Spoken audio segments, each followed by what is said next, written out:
अगर कोई लड़की आपकी करोड़ों की रोल्स रॉयस सबके सामने तोड़ दे तो आप क्या करेंगे? शायद गुस्सा करेंगे, पुलिस बुलाएंगे या उसे पागल समझेंगे। लेकिन मेरी कहानी इन सबसे कहीं ज्यादा खतरनाक है, क्योंकि जिसने मेरी कार तोड़ी थी वही लड़की मेरी पिछली जिंदगी में मेरी पत्नी थी। उसने पहले मुझसे प्यार का नाटक किया, फिर मेरा भरोसा जीता, मेरी सारी दौलत, मेरा घर, मेरी कंपनी, सब कुछ अपने नाम करवा लिया और शादी के सिर्फ 2 महीने बाद मेरी कार के ब्रेक से छेड़छाड़ करके मुझे पहाड़ से नीचे गिरा दिया। मेरी मौत उसके लिए सिर्फ एक हादसा थी, लेकिन उसके बाद वो मेरी अरबों की दौलत लेकर अपने असली प्रेमी के साथ नई जिंदगी जीने लगी। लेकिन शायद किस्मत को कुछ और ही मंजूर था। मौत के बाद मुझे एक और मौका मिला और इस बार मैंने कसम खाई कि न मैं उससे प्यार करूंगा और न ही उसे बिना सजा के छोड़ूंगा। मैं अभी यही सब सोच ही रहा था कि मेरा मैनेजर घबराया हुआ मेरे पास आया।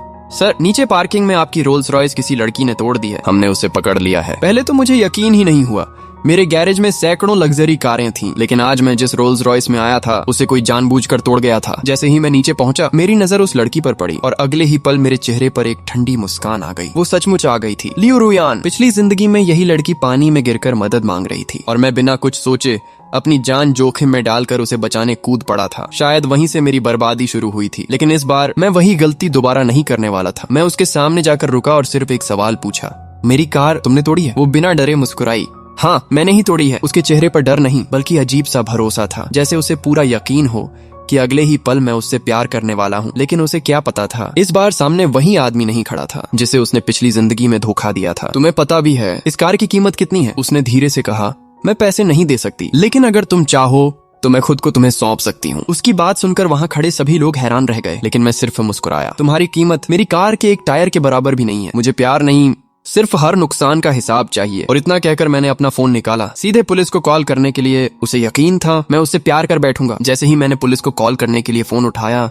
उसके चेहरे का रंग उड़ गया। शायद उसने कभी सोचा भी नहीं था कि इस बार मैं उसके पीछे भागने की बजाय उसे सीधे जेल भेजने वाला हूँ। रुको, पुलिस मत बुलाओ। वो लगभग गिड़गिड़ाने लगी। मैं तुम्हारे घर चलती हूँ, तुम्हारी नौकरानी बनकर रहूंगी, अपनी पूरी कमाई से तुम्हारी कार का पैसा चुका दूंगी, बस पुलिस मत बुलाओ। लेकिन उसकी एक भी बात मेरे दिल तक नहीं पहुंची, क्योंकि मैं उसकी असली सच्चाई पहले ही देख चुका था। मैं नंबर डायल ही कर रहा था कि अचानक किसी ने मेरा हाथ पकड़ लिया। भैया, इतनी सी बात पर इतना गुस्सा क्यों? मैंने पलट कर देखा और सामने खड़ा था जी बोदा। दुनिया की नजरों में हमारा कोई रिश्ता नहीं था, लेकिन सच ये था कि वो मेरे पिता की नाजायज औलाद था। पिछली जिंदगी में मेरी मौत के पीछे जितना हाथ लियो रुयान का था, उतना ही इस आदमी का भी था। आज भी उसके चेहरे पर वही बनावटी मुस्कान थी, जैसे वो इंसान नहीं, मौका देखकर रंग बदलने वाला गिरगिट हो। भैया, सिर्फ एक कार ही तो है, आप इतने बड़े आदमी हैं, 1-2 लाख से क्या फर्क पड़ता है? लड़की से गलती हो गई, माफ कर दीजिए। मैं उसकी आंखों में देखते हुए मुस्कुराया। इतनी ही दया आ रही है तो पैसा तुम भर दो। मेरी बात सुनते ही उसकी मुस्कान गायब हो गई। मैंने ऐसा कब कहा कि मैं पैसे दूंगा? मैं तो बस क्या? दूसरे की जेब से दान करना बहुत आसान होता है। अगर आज मेरी करोड़ों की कार तोड़ने वाले को छोड़ दूं, तो कल कोई मेरा घर तोड़ेगा, परसों मेरी कंपनी,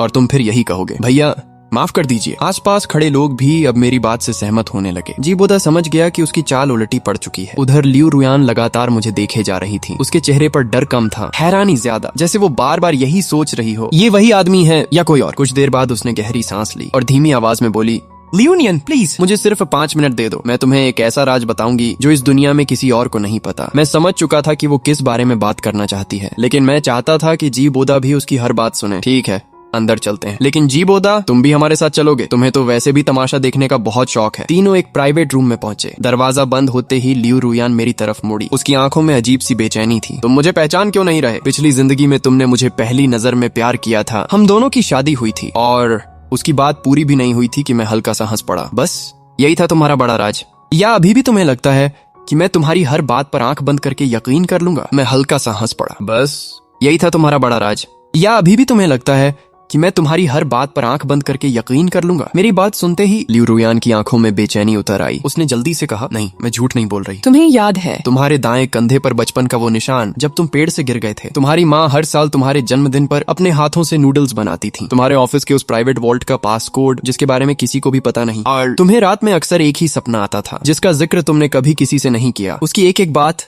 बिल्कुल सच थी। जी बोदा की आंखें हैरानी से फैल गईं। उसे समझ ही नहीं आ रहा था कि एक अनजान लड़की मेरे इतने निजी राज कैसे जानती है। लेकिन मेरे चेहरे पर जरा भी बदलाव नहीं आया। मैंने बस ठंडी नजरों से उसे देखा और मुस्कुरा दिया। वाह, मेरे बारे में जानकारी इकट्ठा करने में तुमने काफी मेहनत की है। लियू रुयान ने घबराकर सिर हिलाया। नहीं, ये सब मैंने पता नहीं किया। मैं सच में तुम्हारे साथ पिछली जिंदगी जी चुकी हूँ। मैंने तुम्हें मरते हुए देखा था। तुम्हारी रोल्स रॉयस के ब्रेक किसी ने जानबूझकर खराब किए थे। फिर तुम्हारी कार सीधे पहाड़ से नीचे गिर गई। उसकी बात पूरी होते ही कमरे का माहौल अचानक शांत हो गया। जी बोदा के चेहरे की मुस्कान एक पल के लिए गायब हो गई। उसने तुरंत अपने चेहरे के भाव संभाल ली, लेकिन उसकी आंखों में आई घबराहट मुझसे छिप नहीं सकी। मैं मन ही मन मुस्कुराया। फंसना शुरू हो चुका था, लेकिन अभी नहीं। अभी मुझे और सबूत चाहिए थे। मैंने अनजान बनने का नाटक करते हुए कहा, अच्छा मान लिया तुम्हारी कहानी सच है, लेकिन एक बात बताओ, मेरी मौत एक्सीडेंट थी या किसी ने मुझे मारा था? लियू रुयान ने बिना सोचे जवाब दिया, वो एक्सीडेंट नहीं था। किसी ने तुम्हारी कार के ब्रेक से छेड़छाड़ की थी। तुम्हारी मौत पहले से रची हुई साजिश थी। इतना सुनते ही मैंने जानबूझकर जीबोदा की तरफ देखा। उसने तुरंत नजरें फेर लीं। उसके माथे पर पसीने की छोटी सी बूंद चमक उठी। वो जितना सामान्य दिखने की कोशिश कर रहा था, उतना ही ज्यादा बेचैन नजर आ रहा था। मैं समझ चुका था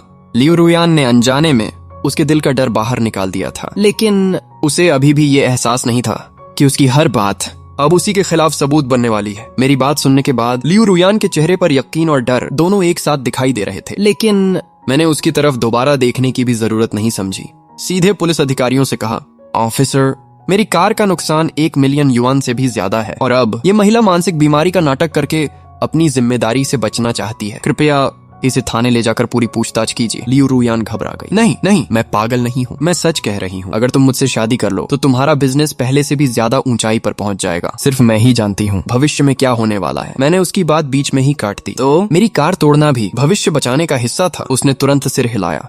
हाँ, क्योंकि यही वो रोल्स रॉयस है जिसमें तुम्हारा एक्सीडेंट हुआ था। मैंने उसे इसलिए तोड़ा ताकि तुम्हारी जान बच जाए। मैं हल्का सा मुस्कुराया। वाह, कहानी तो काफी अच्छी बना लेती हो, लेकिन अफसोस मैं परियों की कहानियों पर भरोसा नहीं करता। पुलिस अधिकारी भी अब सब समझ चुके थे। उनमें से एक ने आगे बढ़कर कहा, मिस लियू, कृपया हमारे साथ चलिए। बाकी बातें थाने में होंगी। लियू रुयान लगातार मेरी तरफ देखती रही। शायद उसे आखिरी उम्मीद थी कि मैं उसे रोक लूंगा, लेकिन मैं पूरी तरह शांत खड़ा रहा। मेरे चेहरे पर जरा सी भी दया नहीं थी। उसी समय जीबोदा फिर से आगे आया। ऑफिसर, मुझे लगता है ये लड़की सच में डरी हुई है। हो सकता है इससे गलती हो गई हो। इतनी सख्ती की जरूरत नहीं है। मैंने ठंडी नजर से उसकी तरफ देखा। जी बोदा, तुम आज इस लड़की की वकालत कुछ ज्यादा ही कर रहे हो। कहीं तुम दोनों पहले से एक दूसरे को जानते तो नहीं? मेरी बात सुनते ही उसका दिल जोर से धड़क उठा, लेकिन अगले ही पल वो बनावटी मुस्कान के साथ बोला, भैया आप भी कैसी बातें कर रहे हैं? मैं तो बस इंसानियत के नाते बोल रहा हूँ। मैंने पुलिस की तरफ इशारा किया। ऑफिसर, ये भी बार बार जांच में दखल दे रहा है। मुझे शक है इस पूरे मामले में इसका भी हाथ हो सकता है। पुलिस अधिकारियों ने बिना कोई बहस किए दोनों को साथ चलने के लिए कहा। अब जीबोदा के पास भी कोई बहाना नहीं बचा था। कुछ ही मिनटों बाद दोनों पुलिस की गाड़ी में बैठ चुके थे। मैं वहीं खड़ा उन्हें जाते हुए देखता रहा। मेरे होंठों पर धीरे धीरे एक ठंडी मुस्कान उभर आई। खेल अभी शुरू हुआ है और इस बार मैं तुम दोनों से अपनी पिछली जिंदगी का एक एक हिसाब वसूल करूंगा। करीब 3 घंटे बाद रात के 1 बज चुके थे। पुलिस स्टेशन से बाहर निकलते ही सड़क लगभग सुनसान थी। जैसे ही दोनों बाहर आए, जीबोदा अपना गुस्सा रोक नहीं पाया। तुमसे बड़ा बेवकूफ मैंने आज तक नहीं देखा। तुम कहती थी बस एक बार कार तोड़ दो और शू लियू नियान तुम्हारे प्यार में पागल हो जाएगा, लेकिन हुआ क्या? उसने तो तुम्हें सीधे जेल भिजवा दिया। लियू रुयान का चेहरा शर्म और गुस्से से लाल हो चुका था। वो बार बार खुद से यही कह रही थी, ऐसा नहीं होना चाहिए था। पिछली जिंदगी में उसने मुझे पहली नजर में प्यार किया था, फिर इस बार सब कुछ बदल कैसे गया? जीबोदा ने चारों तरफ देखा, फिर धीमी आवाज में बोला, अभी भी एक आखिरी रास्ता बचा है। अगर आज रात तुम किसी तरह उसके बेडरूम तक पहुंच गई और मैं सही समय पर पत्रकारों को लेकर पहुंच गया, तो शू परिवार की इज्जत बचाने के लिए उसे या तो तुमसे शादी करनी पड़ेगी या फिर तुम्हें मुंह मांगी कीमत देकर मामला दबाना पड़ेगा। लियू रुयान कुछ पल चुप रही, फिर धीरे से बोली, लेकिन मैं उसके घर के अंदर जाऊंगी कैसे?